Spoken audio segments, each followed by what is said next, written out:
Graça e paz, irmãos. Para mim é uma satisfação estar aqui. Afinal de contas, algumas pessoas da nossa família participaram durante algum tempo deste local, da construção desta igreja. Alguns mais antigos se lembram da minha tia Arina e de Patrício, que começou aqui esta congregação no Anjo da Guarda, a minha tia Arina, meu pai Adiel, e também me lembro muito de uma pessoa que colaborou muito com esta igreja, que também já se foi, que é o professor Varvik Kerr. Ainda estão vivos o Patrício, muito doente com Alzheimer, mas foi a pessoa que começou a pregar o evangelho nesse local.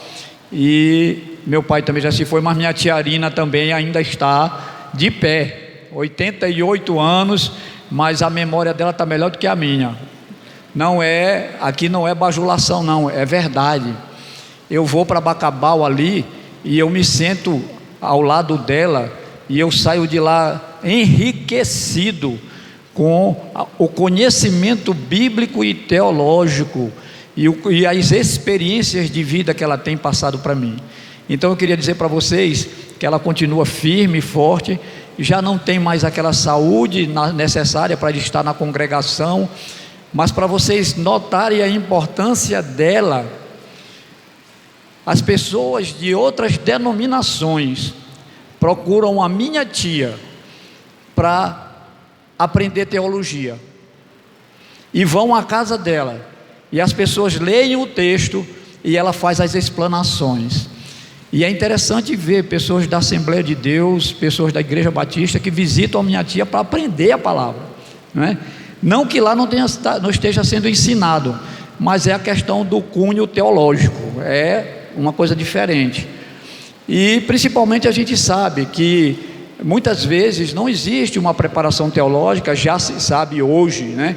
Que hoje existem seminários da Igreja Batista, existem seminários da Igreja Assembleia de Deus, existem seminários presbiterianos, metodistas, e muitas denominações já têm seminários, mas praticamente os últimos seminários a serem fundados foram os da Assembleia de Deus. Hoje os pastores já da Assembleia de Deus, muitos têm cursos teológicos nos seus próprios seminários. A outra coisa que eu gostaria de dizer a vocês, que eu fiquei sabendo do falecimento do nosso irmão Azarias, que durante muitos anos frequentou esta igreja, e com uma família numerosa, e foi um prazer para mim olhar os seus filhos ainda continuando aqui. Que glória, Senhor, as tuas promessas, né? Como Pedro disse, porque, como é que ele disse lá? Pedro disse em Atos, porque a promessa é para vós, e para vossos filhos, e para quantos o nosso bom Deus chamar. A promessa é para nós e para os nossos filhos, né? E é bom a gente ver gerações, 3, 4, 5, 6 gerações de pessoas que estão aceitando a Jesus, porque desde o berço elas conseguem ouvir, aprender e depois entender e depois concretizar a sua fé no nosso Salvador. Amém? Por isso eu devo ser talvez a quarta ou quinta geração já de presbiterianos independentes. Aqui as pessoas às vezes me tratam do contador de histórias, né? Muita gente diz assim: vem cá, contador de história, porque eu sei muita história, mas eu aprendi muitas delas com meu pai. O outro motivo pelo qual eu estou feliz em estar aqui é que nós estamos com um programa de levantamento de ofertas para a construção da igreja de Bacabal. Nós temos dado assistência constante lá, através da nomeação do presbitério. Nós já temos lá a cobertura, já temos os vigamentos. Essa semana estamos acabando o alicerce. Depois do alicerce nós vamos fazer o nivelamento do templo para levantar as paredes, e nós temos ido lá todas as semanas. Essa semana passada eu não fui, porque a gente tem que ser o que diz lá em 1 Coríntios 4:2, diz assim, alguém lembra o que diz? Eu sei, né? Que a gente deve ser um despenseiro fiel, né? O despenseiro é aquele que tem a chave da despensa do rei, onde se guardava a comida, que ele fosse um despenseiro fiel. Então eu procuro onde é que tem o menor preço do cimento, onde é que tem o menor preço do ferro. Eu procuro ver onde é que tem o menor preço das coisas, mas que seja de qualidade. Eu também não vou comprar para colocar no templo do Senhor, no templo dele, coisa ruim. Eu quero coisa boa com um preço baixo. E eu saio catando onde tem. E nós conseguimos comprar o ferro e nós economizamos R$480, porque nós compramos em São Luís e a empresa mandou deixar lá. Se eu tivesse comprado lá, a gente ia gastar 480 a mais. Então eu estou sendo diligente com a oferta que Deus tem mandado através de vocês, daqueles que têm ajudado. E o tesoureiro da igreja já está com os nossos, já está na mãos dele, o nosso envelope de contribuição para Bacabal. O nosso programa se chama R$1 a cada domingo por membro da sua família. Se a sua família tem 4 pessoas, é você, sua esposa e 2 filhos, você vai contribuir todo domingo com R$4. É o preço de uma passagem, né? Mas isso não quer dizer que, se Deus tocar no seu coração e você quiser dar 1 milhão, também nós aceitamos, né? Pode ser R$20, R$30 por domingo. Num domingo você pode dar 5, no outro pode dar 10, no outro pode dar só 1. Mas o compromisso principal é que você dê o compromisso com Deus, R$1 por cada domingo. Nós faremos essa campanha durante 1 ano. Esse dinheiro o tesoureiro depositará na conta do presbitério, e ele vai avisar o tesoureiro João Carlos que essa oferta dada aqui, no final de cada mês, o tesoureiro vai informar ele, para ele poder fazer uma separação, porque existe verbas no presbitério que não são da construção de Bacabal. Então ele precisa fazer dentro da conta o que é de Bacabal, o que é pagamento de salário de algum pastor, de algum missionário. Ele tem que saber tudo divididozinho, para a gente ser sempre em tudo achado fiel, ok? Por último, eu queria dizer uma coisa para a igreja aqui, que eu sempre tive em minha mente. Eu queria que uma pessoa que tenha voz boa, uma leia esse texto e a outra leia o outro texto que eu vou dar. O primeiro texto é do Salmo 119, procurem aí, uma pessoa procure Salmo 119, o verso 18.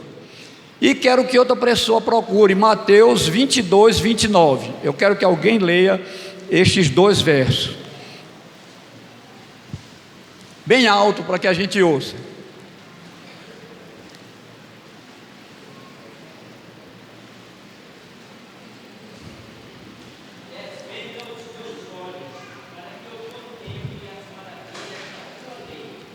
Muito bem, desvenda os meus olhos para que eu contemple as maravilhas da tua lei. E Mateus 22, 29 diz o quê?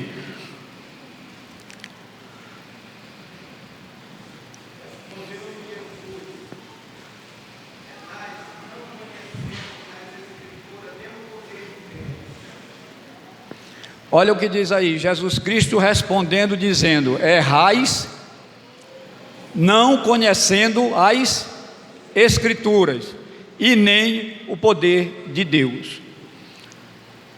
Isso eu sempre carreguei na minha vida. Eu sempre procurei me guiar por essas palavras de Jesus. A gente erra, e eu não vou dizer para você que eu não erro não, eu erro. Mas muitas vezes a gente erra e a gente cai, porque a gente não conhece a palavra de Deus. Eu podia contar a história para vocês, que eu sou homem de história, mas não vou contar essa história não. Mas erro que eu cometi, que me custou caro por 2 ou 3 anos, né? Se eu tivesse ouvido a palavra de Deus, não teria cometido, mas paguei caro, passei uns 3 anos pagando esse meu erro, certo? Mas irmãos, eu queria nesta noite falar para esta igreja sobre um tema que é muito difícil às vezes e abordado por outras denominações, por outras até religiões. Do ano passado para cá, aproximadamente agora em julho fez praticamente 1 ano, que eu tive muito ruim de saúde, e todos os exames feitos em mim, os médicos não descobriam qual era o problema. Há mais ou menos 1 ano e meio ou 2 anos, A única coisa que tinha acontecido na minha vida é que se tinha detectado que eu estava com diabetes, não é? E a minha família, por parte de pai, todos, menos a minha tia Arina, tem diabetes. Todas as minhas tias, primos, as pessoas ligadas à família de meu pai, todo mundo tem problemas de diabetes. Mas o problema que se abateu em mim não era um problema que eu acho ligado à questão da diabetes. No princípio desse ano, teve um dia que eu me deitei numa rede, eu fiquei no fundo dessa rede, encolhido em posição fetal, sem vontade de beber água, sem vontade de falar, sem vontade de comer, sem sair daquele lugar. Hoje muita gente diz assim, é depressão. Mas a minha mente funcionava da melhor maneira possível, eu tinha vontade de fazer tudo. Eu tinha vontade de trabalhar, sabia que tinha que trabalhar, sempre gostei de trabalhar, eu sou hiperativo, certo? Mas meu corpo não obedecia à minha mente. Era como se fossem duas coisas desassociadas. E eu comecei a pensar em um assunto, e é sobre esse assunto que eu queria conversar com os meus irmãos nesta noite. É a respeito do sofrimento. Por que sofremos? Por que temos aflições? Por que temos angústia? Por que nos abate as decepções da vida? Por que adoecemos? Porque muitas vezes somos acometidos por males que não têm cura. E muitas vezes nós ficamos angustiados. E certa vez, meu pai olhou na fachada de um templo, dizendo assim, pare de sofrer. E meu pai se virou para mim e disse, filho, só tem um jeito da gente parar de sofrer, é morrendo. É morrendo. Eu duvido que aqui tenha alguém que aceitou Jesus na sua vida, que diga assim, eu nunca passei por problema nenhum. Eu quero conhecer essa pessoa, que diga, eu nunca passei por problema nenhum, nem financeiro, nem problema intelectual, nem problema do trabalho, nem problema na família, nem problema com amigos, eu nunca tive nada, não conheço. Se tiver, eu gostaria de conhecer para aprender como é que a gente não sofre. Diante dessa questão pessoal, eu comecei a ver a palavra de Deus, e eu achei um versículo no livro de Romanos, no capítulo 8, verso 18, acompanha aí comigo, o que é interessante o que o apóstolo diz. Eu vou colocar meu óculos aqui também, que eu já tenho a deficiência visual. Um único versículo nós vamos ler. Romanos 8, 18 diz assim, irmãos: porque para mim tenho por certo que os sofrimentos do tempo presente não podem ser comparados com a glória a ser revelada em nós. Amém, irmãos? Não tem comparação, por maior que seja o nosso problema, por maior que seja o nosso sofrimento, por maior que seja a nossa aflição, nós vamos usar o termo popular dizendo que isso é café pequeno com o que Deus tem preparado para nós. Mas nós achamos que quando nós estamos sofrendo, Deus nos abandonou, Deus nos deixou. E eu queria participar nessa noite sobre o problema do sofrimento humano. Esse problema e essa discussão não é nova, essa discussão é antiga. Principalmente a partir do século XVIII, os filósofos começaram a questionar a existência de Deus, não é? Já na época, vamos dizer assim, moderna, que Deus era o criador do mal, que Deus era mau, que como é que Deus sabia que o homem ia pecar e por que Ele criou o homem? Mas essa questão já vem muito antes. Os neoplatonistas ou platonistas da época de Paulo, com quem ele combateu tanto, eles diziam: se um Deus é um Deus perfeito, como Ele criou um mundo imperfeito? E eles não davam o nome ao Deus perfeito que eles pensavam.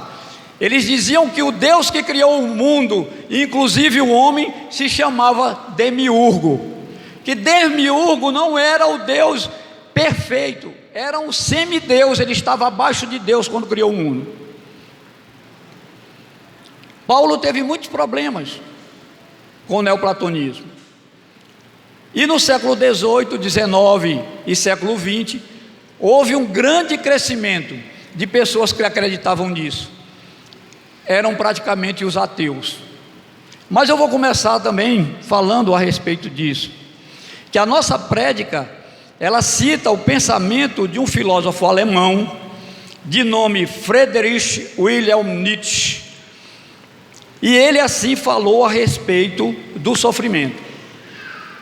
Ele se dizia ateu. Ele dizia assim: viver é sofrer, e sobreviver é encontrar um significado no sofrimento. Qual o significado do sofrimento para você poder sobreviver? É isso que ele está perguntando. Qual o significado do sofrimento na sua vida para você poder continuar sobrevivendo? E essa questão na existência humana, o problema do sofrimento, tem sido, como eu falei, questionado por filósofos, teólogos, poetas, pensadores das mais variadas correntes. Observamos que existe uma relação direta entre vida e sofrimento. Se tem vida, tem sofrimento. Não pode desassociar aqui um do outro. Mas nós vemos que depois do pecado, foi a partir daí, quando a natureza e o homem gemem com o sofrimento. Em toda a história da humanidade, podemos observar o sofrimento presente na vida de pessoas que compõem o cenário bíblico, como nós vamos citar alguns. Em primeiro lugar, nós vamos olhar a figura de Adão. Sabe qual foi o primeiro sofrimento de Adão? Vocês lembram? Caim matou Abel. Gente, eu já ouvi vários pais, ouvi pais e mães dizendo que a pior coisa que pode existir na vida de um homem e de uma mulher é ver o seu filho morto. Não importa a maneira, se ele foi assassinado, doente, atropelado ou eletrocutado, morreu. E todos com quem eu tenho conversado disse: eu não desejo isso para ninguém. E a vida de Adão começa justamente ele perdendo um filho que foi assassinado pelo seu irmão. A morte de Abel foi um sacrifício, um sofrimento, uma aflição na vida daquele homem que Deus havia criado. Nós olhamos o sacrifício de Isaac. Gente, Isaac, vocês se lembram que Isaac estava cego quando ele teve que impetrar a bênção, e Jacó enganou o seu irmão com um prato de lentilhas, e depois que Isaac ficou cego, seus filhos foram embora. Imagina o sofrimento de um homem cego sem seus filhos. Quantos pais aqui têm seus filhos que moram fora? Mas se você perguntasse para qualquer um, você gostaria que seu filho estivesse aqui, morando perto de você? Todos os pais que eu conheço dizem assim: eu gostaria, a não ser que seu filho seja uma praga. Eu tenho um filho que mora a 800 quilômetros daqui de São Luís, ele mora em Balsas, mas se fosse pelo meu coração, ele estava morando lá junto da minha casa, ele estava morando até bem pertinho de mim. Imaginem Isaac com os filhos indo embora de sua casa. O sofrimento de José, sendo vendido como escravo pelos seus irmãos.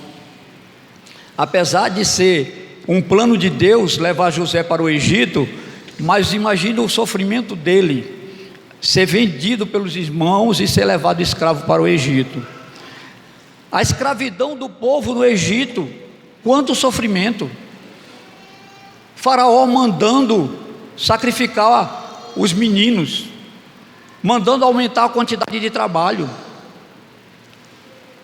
430 anos de sofrimento de escravidão, que começou com um faraó que não conhecia José. O sofrimento de Moisés. Sabe por que eu acho que o sofrimento de Moisés foi grande? Se vocês olharem lá em Deuteronômio 29, a Bíblia diz uma coisa interessante. Diz que Moisés morreu naquele monte com a sua visão perfeita e em seu estado de vigor físico.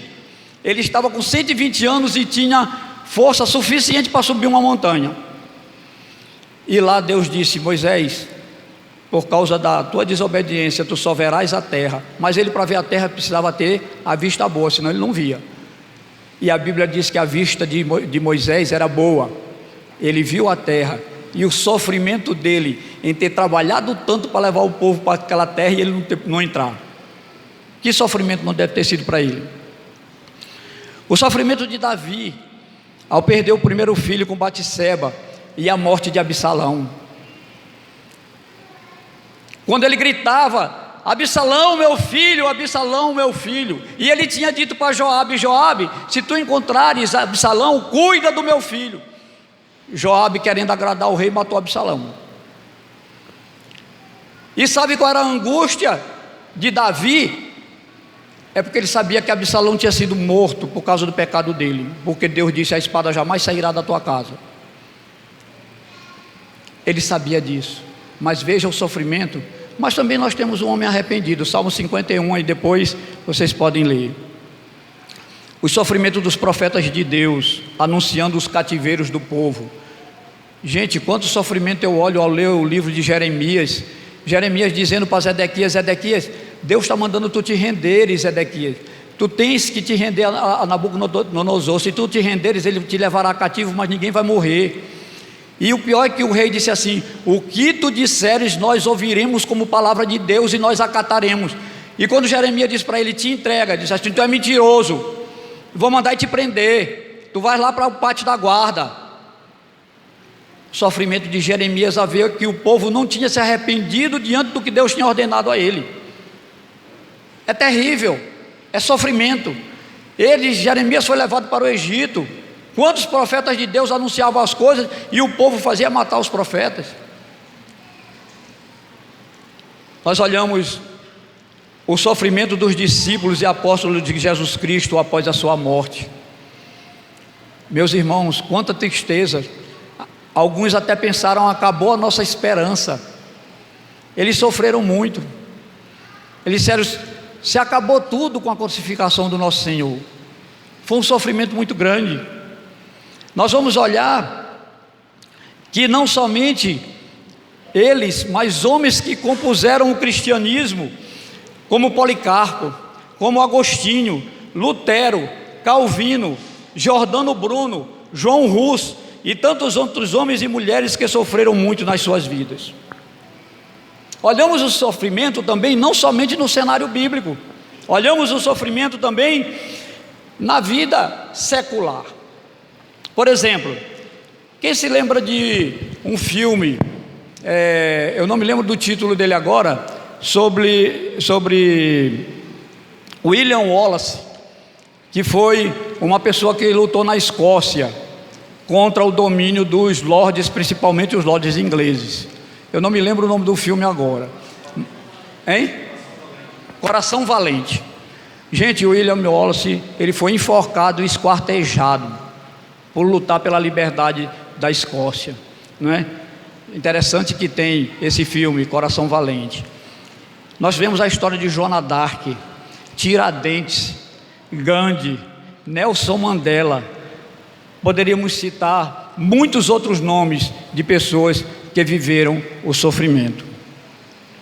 O texto no qual baseamos as nossas palavras, que está em Romanos no capítulo 8, versículo 18, nos leva a pensar sobre as palavras de Nietzsche, segundo o qual o sofrimento tem um propósito, como passaremos a observar. Diz assim, no início deste versículo, nós olhamos uma coisa interessante que Paulo fala. Ele diz assim: pois tenho para mim, tenho por certo, tenho para mim, por certo, por certeza, por plena convicção, aquilo que eu vou dizer para vocês. Eu não tenho dúvidas daquilo que eu estou revelando a vocês. É esse o sentido que Paulo dá no texto. Se vocês olharem, vocês vão observar isso. Eu tenho por certo, eu tenho por firmeza, plena convicção, não tenho dúvida nenhuma, né, que os sofrimentos do presente século, presente momento, não há de se comparar com a glória que está nos reservada. Era uma convicção pessoal, uma certeza absoluta de sua crença ao se referir sobre as aflições pelas quais passamos aqui neste mundo. A outra coisa que ele usa no texto é a palavra tempo presente. Nós sabemos que no grego existem duas palavras para tempo. Tem o kairos e o cronos, né? O cronos é o tempo que pode ser medido, o nosso relógio, né? O cronômetro que a gente faz aí, a marcação das corridas, tanto sejam corridas pessoais ou de veículos. Então nós podemos medir esse tempo, mas o kairos é o tempo de Deus, e lá no texto ele usa a palavra kairos, nesse tempo de Deus que ele está se referindo. E ele diz assim, no texto de Paulo, essa palavra kairos é o tempo eterno, onde não há passado, nem presente, nem futuro. O texto nos leva a pensar que este momento do tempo presente é algo muito mais ligado às coisas espirituais do que propriamente físicas, apesar de não descartarmos também a possibilidade. Quais lições, e agora vem o nosso desfecho, quais lições nós podemos tirar dos sofrimentos e aflições pelas quais passamos no nosso dia a dia? Em primeiro lugar, quem quiser depois até anotar aí, anote, certo? A primeira coisa é que o sofrimento nos torna mais conscientes de que somos dependentes de Deus. Nós somos um povo dependente de Deus. Somente Deus é independente, e Ele é uma lei em si mesmo. Deus nos determina a sua lei, mas Ele é a lei, né? Ele é completo. Por isso que Jesus Cristo é completo, porque Ele cumpriu toda a lei. E eu me lembro aqui, não está aqui, mas eu me lembro, se não me engano é lá no capítulo 7 de Hebreus, que diz assim: havendo um novo sacerdócio, há uma nova lei. O nosso Senhor Jesus não procedeu do sacerdócio levítico, mas procedeu de Judá, onde não havia nenhuma linhagem de sacerdotes.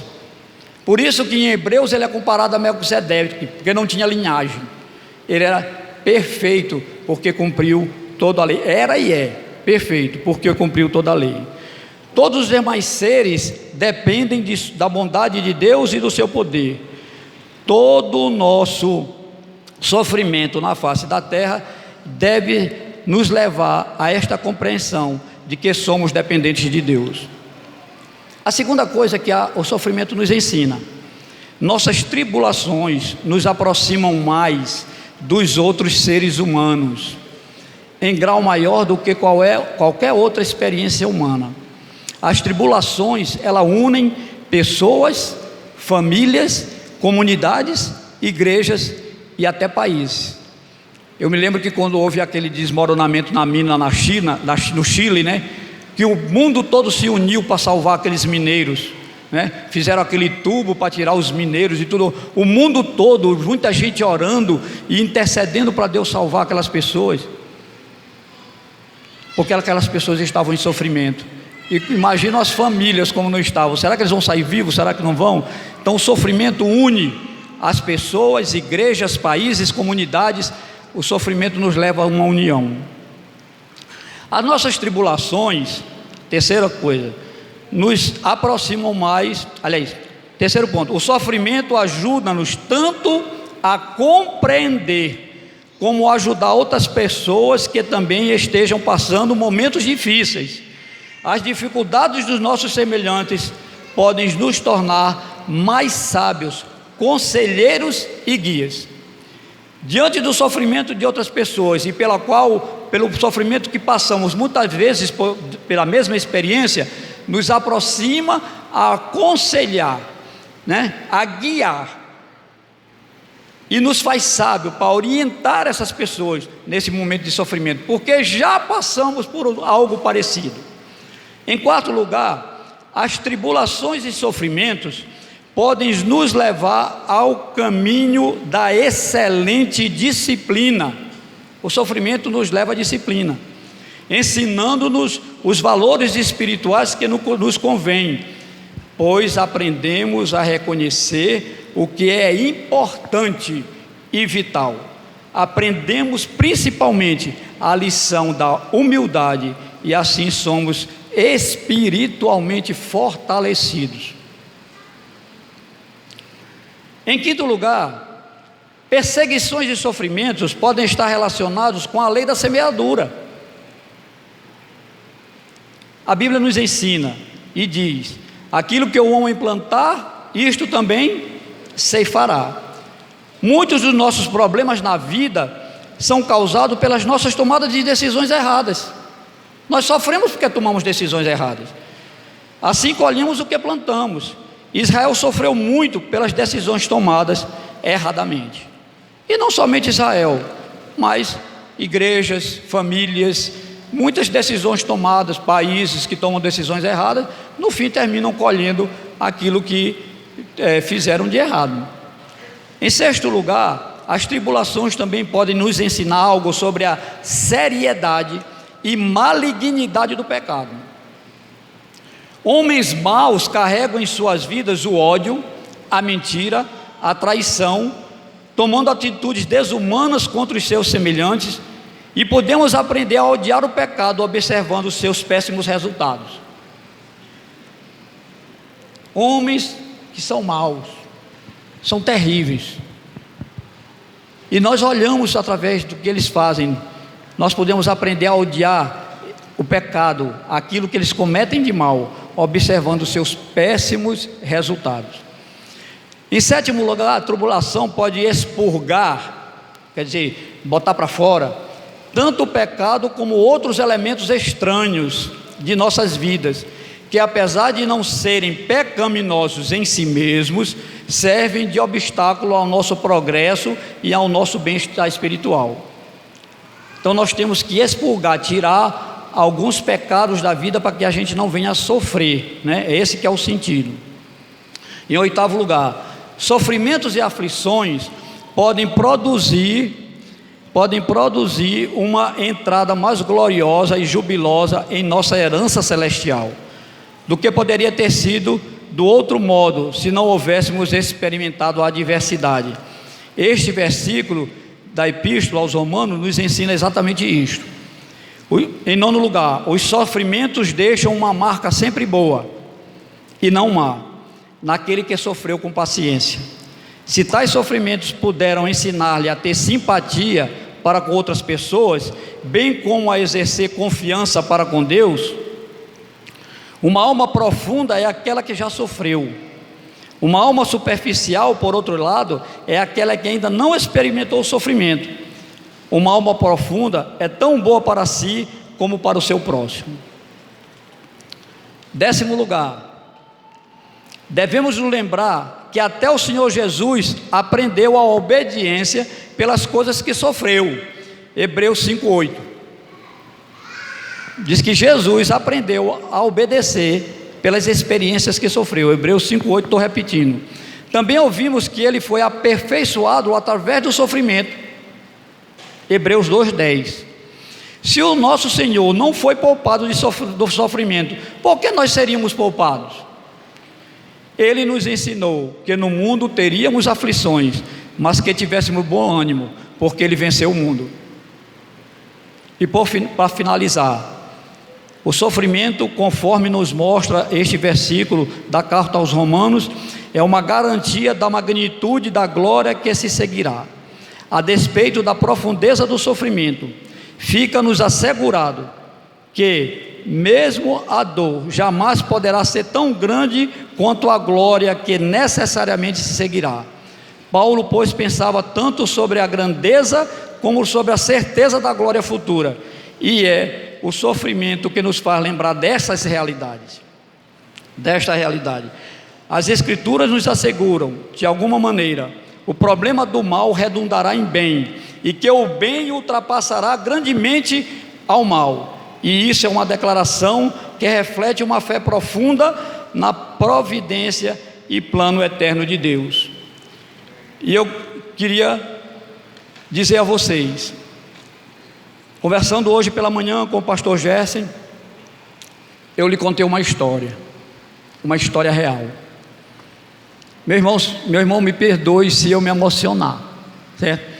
Mas os gregos já diziam: desconfiai dos homens que não choram. Em 1955, foi criado aqui em São Luís a radiodifusora AM 680 kHz. Ela foi fundada pela família Bacelar, ali atrás daquele prédio que se chama Ferro Ningomar, no centro da cidade. E aquela rua bem atrás tem um prédio bem na esquina, descendo a Magalhães de Almeida. Lá em cima funcionava a radiodifusora 680 kHz. E ela era uma rádio profundamente ouvida, porque o sinal AM, esse sinal chega a lugares que você nem imagina. E em 1958, o pastor Adiel de Figueiredo, e foi o primeiro programa de rádio no Maranhão, evangélico de rádio no Maranhão, foi feito pela Igreja Presbiteriana Independente. Não foi outra igreja, foi a Igreja Presbiteriana Independente. Em 1958, entrou no ar o programa, olha o nome do programa, meus irmãos: O Evangelho na Era Atômica. Porque a bomba de Nagasaki e Hiroshima tinha sido lançada 13 anos antes. Então nós estávamos na era, iniciando a era atômica. Então era o Evangelho na era atômica. E nós, eu digo nós porque eu cantei muitas vezes nessa rádio hinos, e os antigos corinhos, que hoje não é mais corinho, hoje é louvor, né? Hoje nós vamos louvar, nós vamos cantar, né? São canções hoje. E eu e minha mãe cantamos muitas vezes hinos e canções naquela rádio. E nós recebemos carta da Suécia, recebemos carta do sul do Brasil, nós recebíamos cartas daqui do Maranhão. Muitas pessoas mandando carta dizendo: pastor Adiel, fale sobre tal assunto, pastor Adiel, fale sobre isso. Obrigado, pastor Adiel, pela mensagem da palavra de Deus que nós temos ouvido todo dia nas nossas casas. Mas eu vou contar a história que confirmou, eu disse para o pastor Gerson, que confirmou o chamado do meu pai para ser um pastor. E é uma história de sofrimento. Meu pai fez uma viagem a convite da Igreja Pentecostal de Bacabal. Os membros desta igreja ouviam a rádio e mandaram um convite para meu pai: pastor Adiel, venha a Bacabal pregar na nossa igreja. E meu pai pegou um caminhão, a metade era pau de arara e a outra metade era carroceria.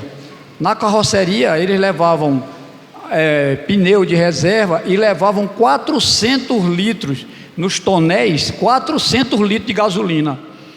Não tinha lanchonete, não tinha posto de gasolina, não tinha lugar para você descansar. Essa viagem daqui para lá, na época de inverno, durou 2 dias e meio, daqui para Bacabal. Hoje você vai de manhã, de tarde está em casa. E meu pai foi. E quando chegou lá, à noite ele pregou na igreja pentecostal, e uma pessoa chegou e disse assim: pastor, tem uma comunidade aqui perto que quer ouvir o senhor também. O senhor pode ir lá? Meu pai disse: posso. Ele disse: então, pastor, amanhã de manhã eu vou lhe apanhar com o cavalo. O pai: tá bom. Meu pai dormiu, de manhã tomou café, o cidadão chegou com o cavalo, meu pai montou, e eles saíram os dois para o povoado, onde queriam ouvir meu pai pregar. No meio do caminho, mais ou menos, o cidadão que tinha levado o cavalo para meu pai poder ir, ele disse assim: pastor, o senhor tem uma missão muito difícil. Ele disse: uma missão difícil? Sim. Ele disse: diga o que é. Ele disse: pastor, bem aí na frente tem um jovem, tem uma pessoa que está morrendo e disse que não quer morrer sem falar com o senhor. Meu pai disse: pois então eu vou lá falar com ele. Aí ele se virou e disse assim: pastor, mas se o senhor tiver um lenço, e antigamente toda pessoa usavam lenço, os homens usavam lenço no bolso, né? Era aquelas calças com o bolso e até o joelho, você metia a mão assim até no joelho. Hoje o bolso, se você botar qualquer coisa cai, que não tem pano dentro, né? Mas naquele tempo a calça você botava a mão assim, a mão botava no bolso e chegava aqui, né? E os homens usavam aqui na parte de trás sempre um lenço, né? E ele disse assim: pastor, bote o lenço no nariz, porque a pessoa já está fedendo. O pai disse: tudo bem. E quando chegaram no local, era uma tapera. Tapera que eu sei aqui no Maranhão, as paredes são de palha e o teto é de palha também, né? É tudo de palha. E o cidadão que estava no cavalo chegou e disse, não me lembro do nome da pessoa, disse: fulano, o pastor está aqui, o pastor Adiel. E a pessoa lá dentro gritou, sabe o quê? Deus seja louvado, Deus ouviu a minha oração.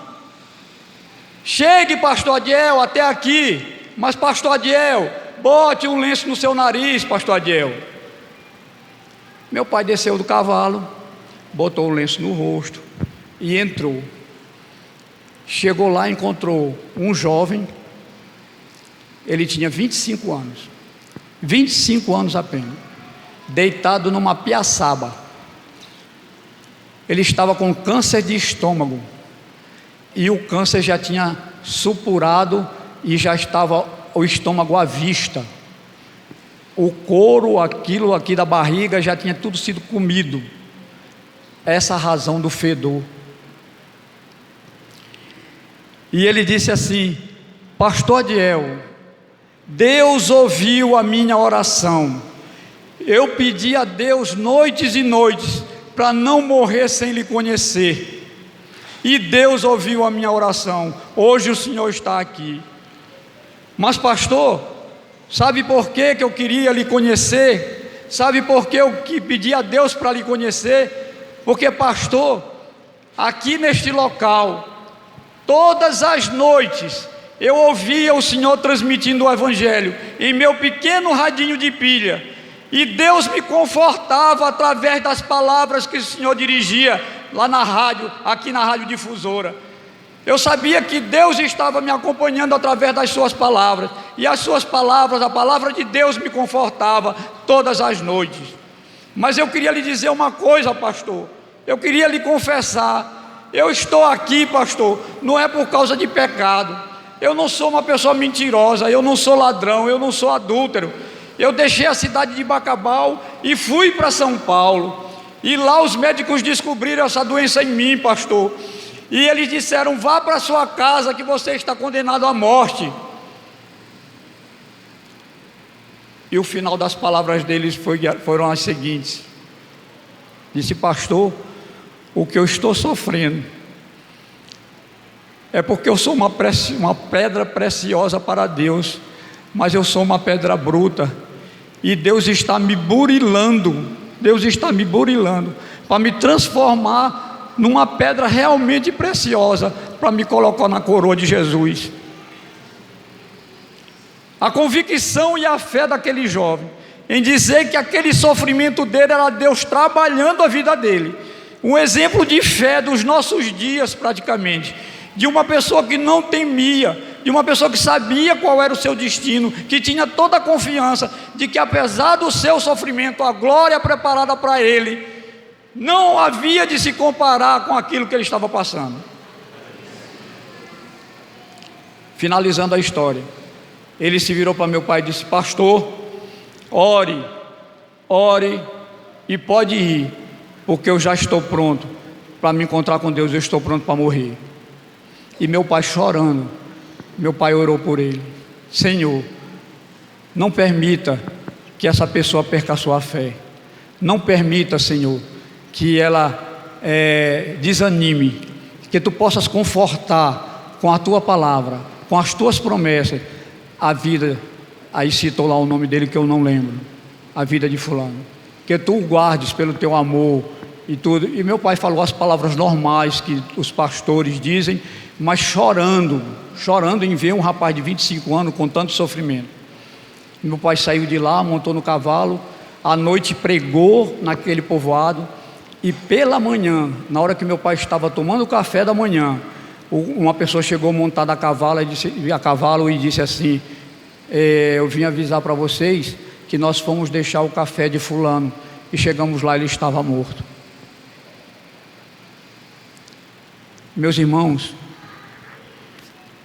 quando Jesus Cristo sofreu por cada um de nós, levando sobre si toda a ignomínia humana, todo o nosso pecado, tudo de erro, sofrimento enorme, exposto ao mundo numa cruz, Ele fez tudo isso para nos servir de exemplo.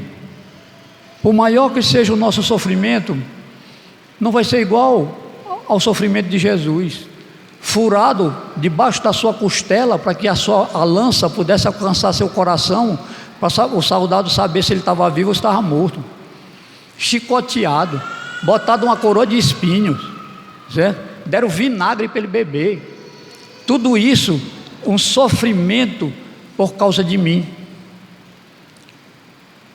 E eu fico pensando, como hoje nós falamos no nosso culto de oração e louvor aqui pela manhã, irmãos nossos que estão sendo massacrados na África, estão sendo mortos a paulada, estão jogando gasolina, a gasolina, porque eles são cristãos, jogam gasolina e tocam fogo. Lá na Índia está acontecendo a mesma coisa, nos países árabes os muçulmanos estão fazendo a mesma coisa. Lá na Nigéria estão invadindo as igrejas e metralhando os crentes. Quanto sofrimento! Até quando, Senhor, nós passaremos pelo sofrimento, amados, a testemunhar? E eu digo para vocês com toda a sinceridade do meu coração, meus irmãos, eu não sei se eu suportaria isso, não sei, realmente. Eu só espero que, se um dia isso chegar à minha vida, eu tenha fé, eu tenha firmeza, eu tenha convicção de que os sofrimentos que eu vou passar aqui, eu tenho certeza, uma única certeza, de que Deus vai estar comigo. E ele disse lá na carta aos Hebreus, o escritor diz assim: nunca te deixarei, jamais te desampararei. Nós não podemos esquecer de que Deus é o Deus da promessa que não falha. Ele não falha. Deus não é igual ao homem. É lá em Tiago, eu acho que é Tiago que fala que Deus não pode mentir. No capítulo 1, se não me engano, o 2º verso, Deus não pode mentir, Deus não mente.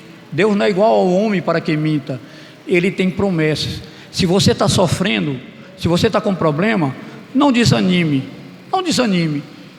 Todos nós temos problemas, mas nós podemos aprender com o sofrimento, nós podemos aprender a caminhar com Jesus Cristo, porque Ele também sofreu, Ele foi o nosso exemplo, e Ele vai nos ajudar a carregar o fardo. E a Bíblia diz que nós devemos ajudar a carregar os fardos uns dos outros. Aquilo que a gente puder ajudar a levar no sofrimento de alguém, que a igreja esteja pronta a tomar, como Barnabé fez, que ajudou tanto a Paulo, deu a sua destra de companhia, e foi aquele que confiou que Paulo já era um homem transformado, não mais aquele Paulo que perseguia a Jesus, mas um Paulo que estava sob a autoridade de Jesus, levando o evangelho para os judeus e depois para os gentios. Que Deus nos abençoe, que Deus nos ensine, e que eu tenha com humildade contribuído para o seu crescimento espiritual, que a palavra de Deus tenha sido desvendada dos seus olhos, como nós olhamos lá no Salmo 119, verso 18. Desvenda, Senhor, os meus olhos, para que eu contemple as maravilhas da Tua lei. Que Deus nos abençoe. Amém.